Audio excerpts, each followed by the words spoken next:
Assalamualaikum warahmatullahi wabarakatuh. Alhamdulillahirabbil alamin wa bihi nasta'inu 'ala umuri dunya waddin.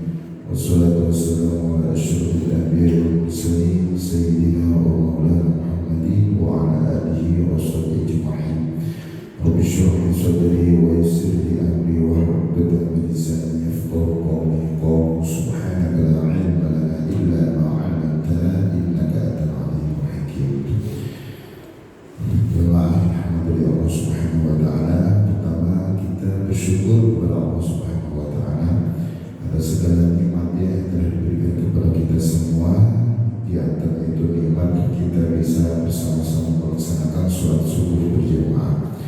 Mudah-mudahan amal ibadah yang kita lakukan ini betul-betul menjadi amal ibadah yang diterima oleh Allah Subhanahu wa ta'ala. Salat serta salam mudah-mudahan tetap tercurahkan kepada junjungan kita Nabi besar Muhammad sallallahu alaihi wasallam, kepada para keluarganya, para sahabatnya dan seluruh umatnya. Mudah-mudahan kita termasuk umat yang istiqomah menjalankan sunnah-sunnahnya. Ya Rabbal alamin. Bismillahirrahmanirrahim. Alhamdulillah Nabi Mustafa Muhammad sallallahu alaihi wasallam. أجل بشعور لهم الفاتحة. أعوذ بالله من الشيطان الرجيم.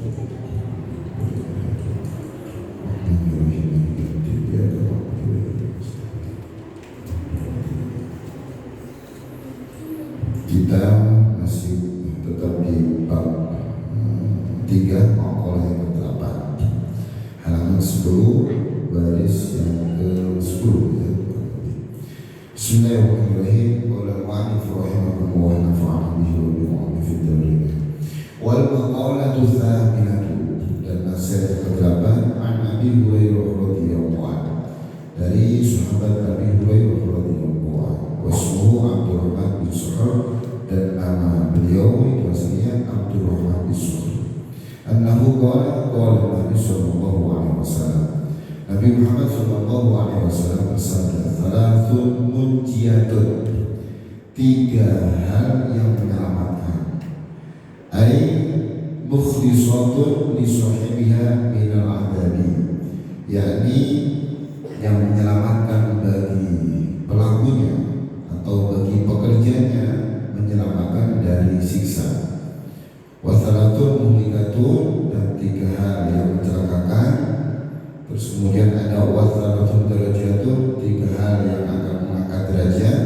Wathalathun kafaratun, 3 hal yang akan melebur li dunubi amiliha, melebur atau menghapus dosa-dosa bagi pelakunya.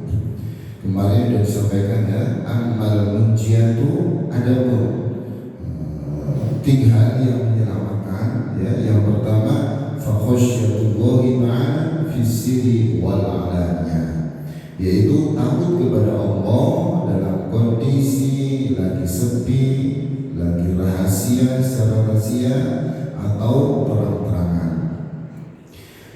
Yang pertama adalah takut kepada Allah dalam kondisi situasi bagaimanapun ya, khususnya buat anak-anak. Itu yang pertama.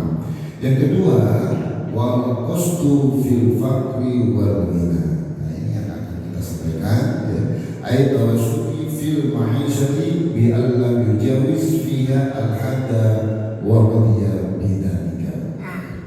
Wal qasdu fil faqri wal ghina, sederhana dalam kondisi ketika fakir atau miskin, sederhana pula dalam kondisi kaya.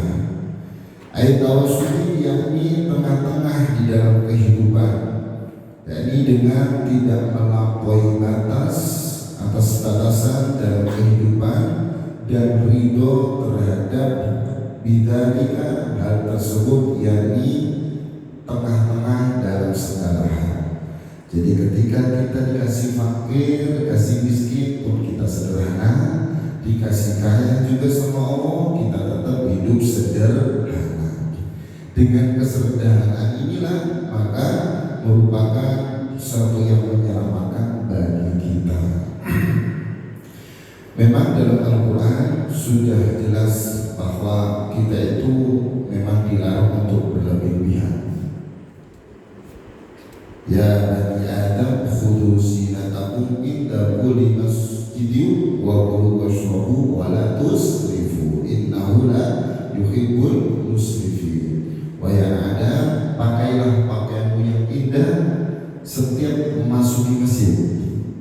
Makanlah, minumlah, dan jangan berlebihan. Sesungguhnya Allah tidak menyukai orang-orang yang berlebihan. Dalam urusan dunia pun kita diperintahkan untuk senantiasa hidup sederhana.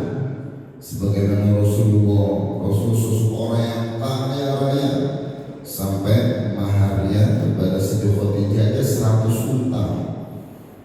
Kalau dihitung rupiahnya kurang lebih bisa 50 miliaran. Karena satu unta harganya sangat mahal. Dikalikan 100 itu berapa? Itu kekayaan itu mahalnya. Tapi hidupnya beliau luar biasa. Ketika sampai kemudian beliau tidur, bekas papan yang beliau tidur itu sampai membekas kepada badan beliau. Ya, padahal beliau bisa aja tidur di tempat yang empuk, yang indah dan enak, tapi beliau memilih kesederhanaan. Terus sampai kemudian juga saking sederhananya Siti Aisyah ketika ditanya, Rasulullah itu sampai gak pernah merasakan kenyang makan roti, kenyang makan gandum. Jadi hidupnya sederhana. Makanya ketika melihat perjalanan daripada orang-orang soleh itu dalam melakukan kehidupan di dunia ini, walaupun semua serba mewah, ya, semua serba ada, tanpa ada yang kekurangan, tapi tetap mereka hidup dalam kesederhanaan. Kenapa begitu? Ya, hidup ini bagaikan kita hidup yang hanya sejenak. Kalau bahasa Rasul itu bagaikan kita hidup seperti musafir yang hanya sekedar mampir. Ketika bepergian, kemudian berteduh suatu tempat untuk istirahat sejenak, dan kemudian melanjutkan perjalanan kembali. Jadi berteduh di satu tempat yang hanya sejenak, itulah dunia. Bagaikan kita sedang musafir. Tentu dalam perjalanan ketika suatu tempat, ya, anak-anak misalnya berhenti di rest area, pasti yang ada dalam pikiran bagaimana sekiranya biar sampai ke tujuan itu selamat, nyaman, bahagia, dan itu yang menjadi tujuan utama. Bukan merasa nyaman di rest area sejenak. Bukan hanya sebatas tujuan utama biar perjalanan itu nanti nyaman di rest area. Tidak dipikirkan tujuan utamanya nanti biar berasa nyaman, bahagia, dan seterusnya. Namanya perjalanan, ya, kayak anak-anak, ya, di sini kan banyak anak-anak tuh, ya, terutama anak-anak santri. Ketika perjalanan, satu contoh saja, ketika mampir di suatu tempat, pasti yang diinginkan, yang diharapkan adalah bagaimana ketika sampai di tujuan itu dengan membawa suatu kegembiraan, karena banyaknya bekal, banyaknya persiapan, dan lain sebagainya. Maka ketika di pertengahan perjalanan, ya, kita penuh dengan kesederhanaan. Ya. Maka kalau kita bicara terkait ayat yang tadi, kulu washrabu wa la tusrifu, makalah, minumlah, dan jangan berlebihan. Itu sebagai tanda bahwa kita itu dalam segala hal juga harus memperhatikan agar kita tidak sampai berlebihan. Maka ada istilah makan untuk hidup, bukan hidup untuk makan. Gitu. Ya, kalau kita bicara seperti itu, ya, maka di sini pentingnya betul-betul kita menjaga agar hidup ini betul-betul hidup dengan tawasud pertengahan. Ketika kita kemudian memperhatikan hal-hal yang kemudian menjadikan kita selamat, di antaranya yaitu sederhana dalam kondisi kita miskin, fakir dalam kondisi kita kaya, tidak berlebihan. Apabila kemudian kita berlebihan dalam urusan apapun, termasuk urusan agama pun kita tidak bolehkan untuk berlebihan. Contoh misalnya ada sahabat Nabi melihat ibadahnya Nabi itu maksimal. Tiga sahabat ini merasa bahwa ibadahnya itu masuk kurang maksimal, pengen menyamai ibadahnya Nabi. Kira-kira ibadah gue ini sudah sama gak dengan ibadah Nabi ya? Ketika itu kemudian satu dari tiga sahabat ini mengungkapkan, kalau gitu aku ingin sholat malam tiap hari non-stop sepanjang malam. Terus sahabat yang kedua, kalau gitu aku ingin puasa tiap hari non-stop puasa biar ibadahku bisa maksimal seperti ibadahnya Nabi. Terus sahabat yang ketiga, kalau gitu aku tak menikah untuk tidak kemudian menuruti hawa nafsuku, biar fokus ibadah. Ketika tiga sahabat ini dari hadapan Rasulullah, dialog mengungkapkan apa yang menjadi keinginan dia untuk senantiasa maksimal dalam beribadah. Tapi apa kemudian jawabnya Nabi? Aku ini adalah orang yang paling taat daripada kalian. Aku ini adalah orang yang paling takut kepada Allah daripada kalian. Namun dengan begitu aku juga dalam ibadah sholat malam, aku juga tidur, aku juga menikahi wanita. Jadi ada pertengahan dalam situ. Di sisi lain maksimal ibadah, di sisi lain juga ada untuk istirahat. Ya, jadi tidak untuk terus senantiasa dalam berlebihan. Kalau kemudian kita senantiasa berlebihan dalam kemudian menggunakan segala, di antaranya yaitu potensi skill kita untuk senantiasa berlebihan, apalagi kemudian berhambur-hamburan. Ya, berhambur-hamburan itu yang melampaui batas. Dalam kondisi kita dikasih kayu oleh Allah, tapi ternyata kekayaan kita untuk dihambur-hamburkan. Bahkan penggunaan pembelanjaannya pun kita senantiasa melampaui batas. Kalau sudah sampai melampaui batas, maka innal mubadzirina kanu ikhwanasy syayatin. Ya. Jadi kita dilarang sekali untuk senantiasa berhambur-hamburan dengan tentunya melewati batas dari apa yang sudah kita belanjakan. Ya, berfoya-foya, karena itu saudaranya setan. Jadi bagaimana kita juga diajarkan untuk senantiasa memanfaatkan segala hal untuk senantiasa menjadi baik. Kondisi kita lagi di bawah, tetap bagaimana agar kita tetap senantiasa hidup sederhana. Kondisi di atas, kita juga tetap hidup sederhana. Ya, jadi tidak senantiasa melampaui batas.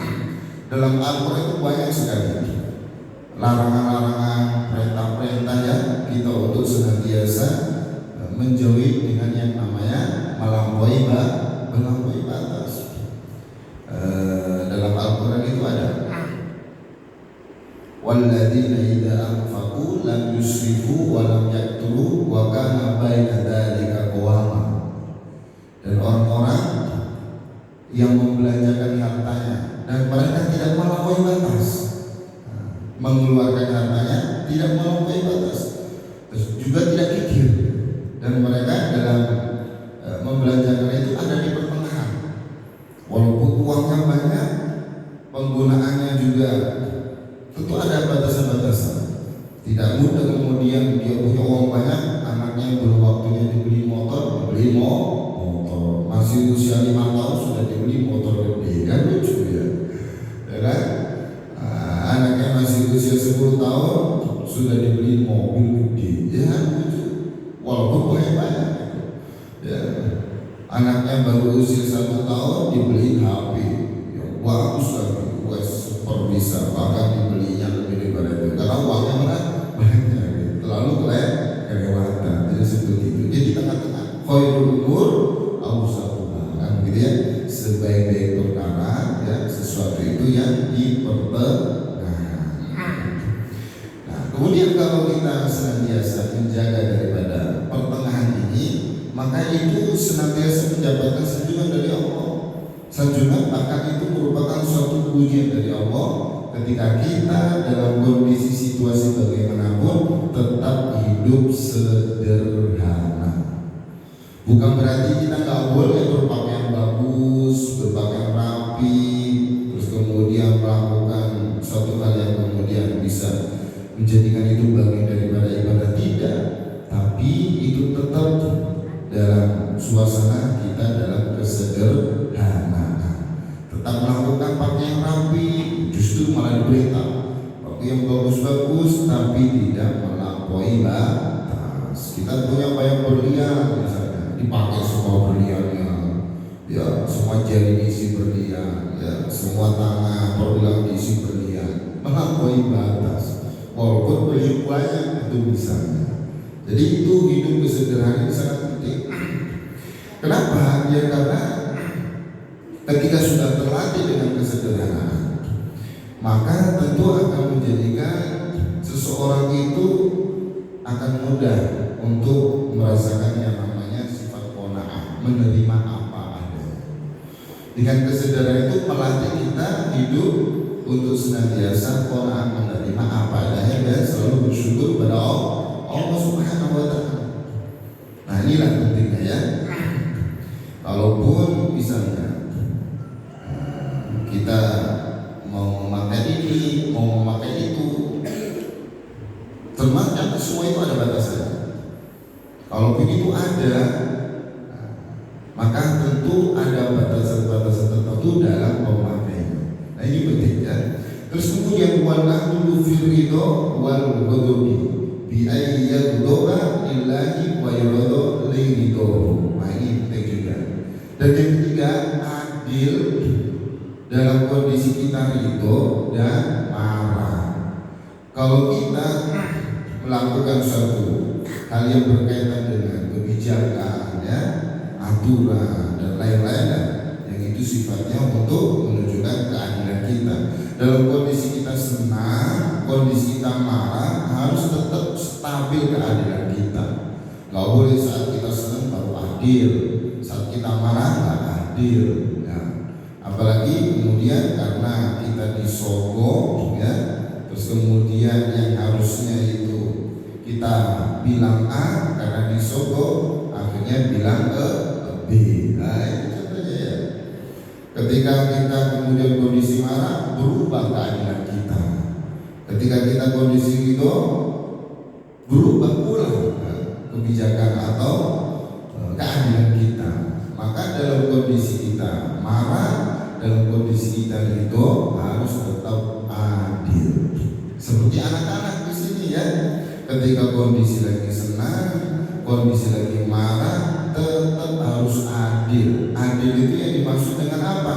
Kalau kita terapkan di rumah, dalam kondisi kita lagi marah, lagi kemudian kondisi lagi senang, harus tetap bagaimana kewajiban kita kepada kedua orang tua.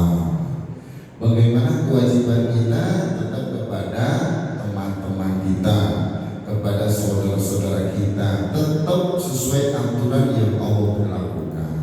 Tidak pula kemudian kita marah, akhirnya kepada teman kena imbasnya pula. Kita kondisi marah, lagi ada masalah, ada problem, orang tua kita kena imbasnya pula. Padahal orang tua kita nggak tahu apa-apa, tapi karena kita dalam kondisi marah, tapi ternyata yang dirasakan oleh orang sekitar kita itu jadi kena imbasnya. Nah, maka penting ya anak-anak ya, adil dan ridho ya, dan kemudian marah ini dalam kondisi situasi bagaimanapun tetap adil, gitu ya. Bi'ayyat doba lillahi wa yurdo li ridho. Dan ketika marah itu juga karena Allah, karena kita ridho itu juga karena mencari ridhonya Allah. Jadi marah karena Allah, terus kemudian ridhonya pun juga karena Allah. Jadi semua itu untuk Allah.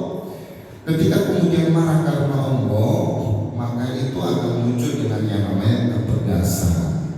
Tidak pada bulu siapapun dia, apapun profesinya, ya seperti anak-anak santri khususnya. Ketika melanggar maka muncullah ketegasan itu, karena memang itu karena Allah. Tidak boleh kemudian ketika yang melanggar si A kemudian didiamkan, ya, seperti ada keamanan santri. Ketika yang melanggar contohnya akrabnya, ya, akhirnya didiemin, dibiarin. Ketika yang melanggar si B yang merasa dia nggak suka baru ditugasi. Tidak boleh seperti itu, ya. Nah, ini kalau kita berlakukan di program pondok itu, dalam kondisi situasi bagaimanapun, kalau memang perlu ditegaskan siapapun dia, apapun profesinya harus tetap adil. Itulah contohnya, ya, gitu ya. Tadi biaya toba lillahi wa yurdo liridhohu. Maka ini penting untuk menjadikan kita sebagai hamba yang senantiasa merasakan ujian keselamatan. Pertama harus takut kepada Allah. Dalam kondisi kita lagi sendiri atau terang-terangan harus selalu takut kepada Allah. Ini penting. Jadi anak-anak ini kalau ingin bahagia, selamat, harus takut kepada Allah, gitu ya. Terus kemudian yang kedua tadi apa? Sederhana dalam kondisi kita fakir ataupun dalam kondisi kita kaya. Yang kedua. Yang ketiga, adil dalam kondisi kita lagi ridho, lagi senang, atau dalam kondisi kita lagi marah, harus betul-betul adil. Gitu ya. Oke, itu mungkin yang bisa disampaikan. Karena mengingat ini mau ada acara standarisasi khotib dan imam, ya, anakku khususnya, acaranya di Setu, ya. Mohon doa mudah-mudahan lancar, sekaligus ini menuntut ilmu juga, ya. Jadi belajar banyak ilmu juga. Maka anak-anak santri khususnya anak-anak semuanya di sini, maka juga harus semangat dalam menuntut ilmu, ya. Insya Allah sampai nanti sore, ya, anak-anak santri ini kalau nanti sholat zuhur asalnya sama atau Rofi atau siapapun bisa dibadali, termasuk sholat maghribnya nanti bisa bilang ke Ustadz Atonya untuk menggantikan imam sholat maghribnya. Dan insya acaranya nanti sampai maghrib, dari pagi sampai maghrib. Apa acaranya? Belajar. Kita lagi belajar, lagi menuntut ilmu. Nanti baru ada ujian dan segala macamnya. Maka namanya standarisasi khotib dan imam. Mudah-mudahan bermanfaat. Mungkin itu yang bisa disampaikan.